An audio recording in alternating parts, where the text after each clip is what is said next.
Bonjour Véronique, et puis Bonjour. merci de m'accueillir sur votre stand. Alors, est-ce que vous êtes satisfaite des mesures prises par le président Emmanuel Macron et par le Premier ministre? Eh bien, on va commencer par le côté satisfait.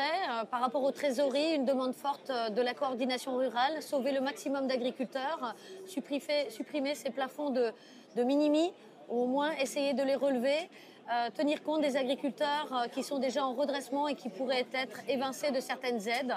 Donc pour nous, c'est important. Sauver le renouvellement des générations et surtout tous ces jeunes qui peuvent être mis en difficulté par rapport aux conditions dans lesquelles nous sommes aujourd'hui en déficit de paiement.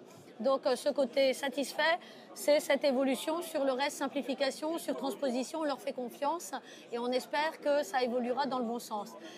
Là où il nous manque des précisions, c'est un manque de clarté par rapport à la définition du modèle agricole à venir et les bases sur lesquelles on va fonder cette nouvelle agriculture et qui donnerait de la visibilité aux agriculteurs.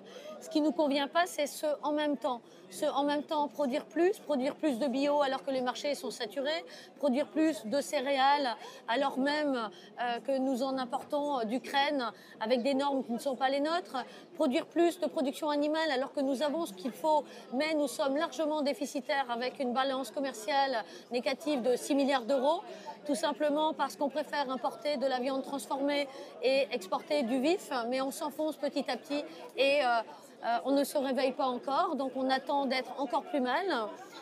Donc c'est ce manque de visibilité, produire plus et protéger en même temps, mais on ne voit pas les protections, on ne voit pas sur quel périmètre elles vont s'appliquer, puisque leur définition de la souveraineté alimentaire, c'est une sécurité pour nos concitoyens français et importer ou s'approvisionner sur le marché intérieur de l'Union européenne, tout en respectant les accords internationaux. Et ça, c'est beaucoup trop de en même temps, beaucoup trop de...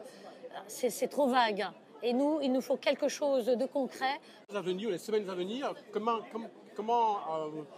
comptez-vous agir pour pouvoir justement faire en sorte que le gouvernement précise ses positions? Alors jusqu'à présent, nous avons beaucoup orienté nos actions vers les politiques et la politique en général, le gouvernement. Il reste des intervenants vers lesquels on s'est très peu orienté. Il s'agit des industriels privés et coopératives qui nous achètent nos produits et qui sont trop protégés.